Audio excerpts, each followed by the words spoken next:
Bonjour à tous et bienvenue pour une petite critique sur le film Flow, donc qui est sorti récemment et que je voulais faire une petite critique dessus. Alors je fais très peu de films d'animation et je trouvais que c'en était l'occasion de pouvoir un peu en parler, évoquer, et comme en plus c'est un petit film indépendant, je trouve que c'est important aussi de temps en temps de parler de ce type de film.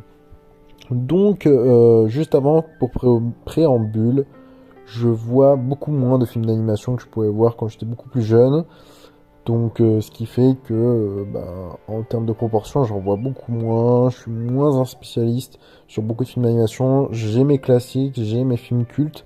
Mais c'est vrai qu'en termes de production d'animation, en quantité, via production même audiovisuelle, tout confondu, je regarde beaucoup plus de ce qu'on appelle le live action, donc vraiment pas de l'animation en proportion, ce qui fait que voilà, pour une année 2024, par exemple, là je crois que ça va être mon seul, à peu près seul film d'animation que j'aurais vu. Je dis ça de tête, mais peut-être que j'en ai vu d'autres. Vous voyez à quel point ça me marque, mais c'est vraiment parce que c'est le temps, j'accorde pas forcément plus le même temps maintenant au film d'animation qu'au film live action. Mais ce temps-ci, moi, j'apprécie énormément ce type de cinéma quand il est bien fait, qui m'apporte vraiment une réelle sensation de plaisir, de me dire, voilà, le film a un intérêt.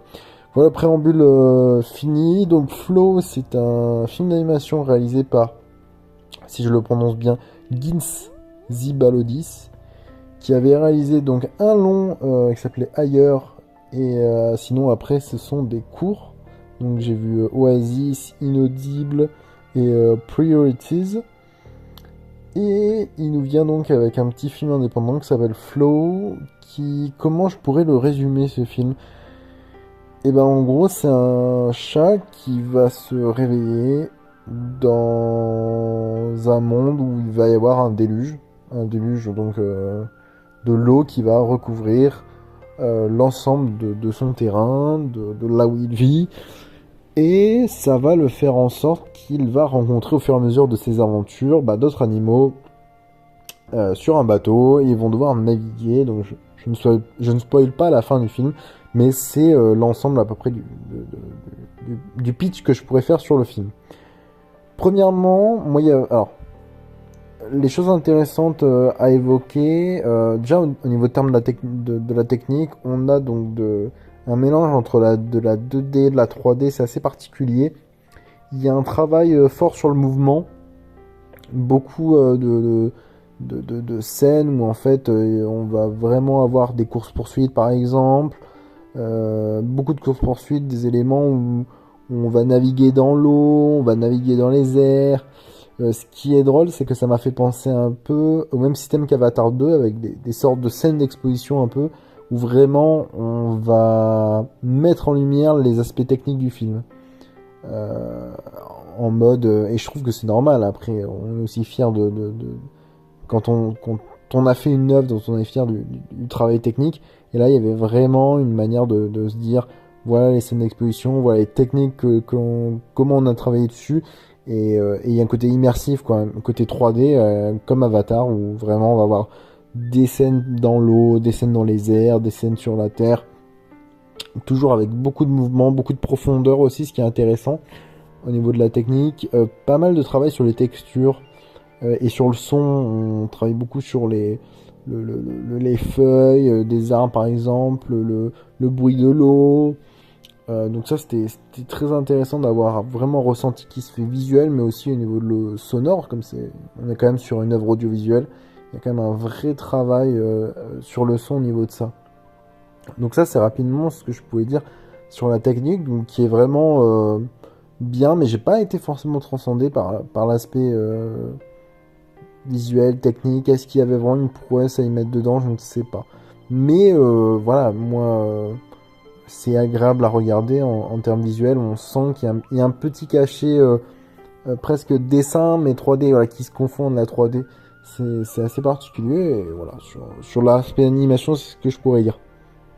Maintenant, en termes de scénario, message, je vais un peu englober cette partie-là. Et c'est intéressant parce que le réalisateur il travaille énormément sur les émotions des animaux. Ce que j'ai aimé d'abord, c'est qu'on n'ait pas un film avec des animaux à la, je vous dirais une référence, mais à la Volt, vers des animaux qui parlent ou des choses comme ça.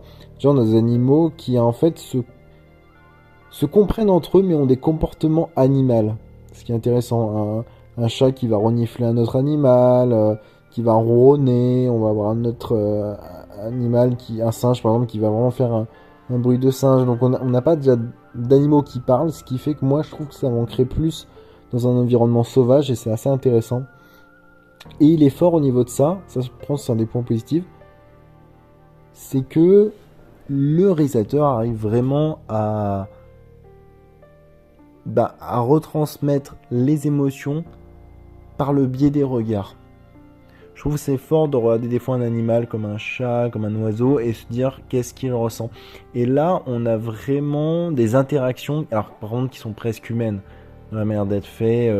Par exemple, il y a un animal qui va se retrouver à l'avant d'un bateau, c'est la nuit, un autre animal qui va se mettre à côté, un peu de manière pensive en regardant devant soi. Ça, c'est quelque chose qu'on voit beaucoup dans des films, par exemple, des films de pirates, je pense à ça, mais des films des fois qui se passent sur un bateau où vraiment on a deux personnages côte à côte, un pensif, un l'autre, et qui commencent à se regarder l'un et l'autre. Donc vraiment, on a une manière de retranscrire l'émotion qui passe du coup vraiment par des dialogues. Le film est muet, il n'y a pas de dialogue, donc c'est des dialogues un peu internes entre animaux. Mais en fait, on comprend très bien ce que pourraient se dire chacun des protagonistes alors qu'ils ne font que soit miauler, soit aboyer pour un chien. Donc c'est ça qui est intéressant. Au niveau de ça, j'ai trouvé ça pertinent d'avoir cela. Un truc technique que j'ai pas évoqué, mais c'est parce que j'en parle souvent dans les messages, je vais en parler dans les messages du film, c'est les reflets. Il y a vraiment un travail sur les reflets aussi dans l'eau, sur des miroirs, des objets comme des miroirs. Et le signe ou le symbole du reflet, il revient énormément à travers le film. Voilà. Et bien sûr, il y a un signe évident et une symbolique à y mettre sur la perception de ce que l'on est dans le monde. Quelque chose de très intéressant sur cet aspect-là.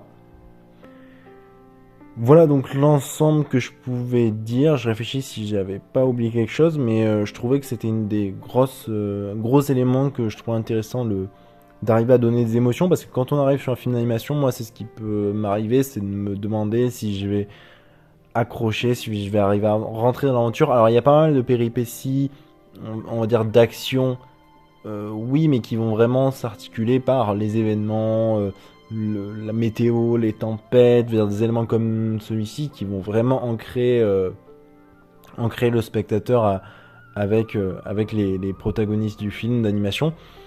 Donc au niveau de cela, c'est un pari réussi et le réalisateur m'a fait qu'en termes de 1 heure, à peu près un peu moins d'1 heure et demie, il m'a happé dans le film. J'ai été content d'avoir vu Flo et je trouve que c'est un exercice intéressant au niveau de cela.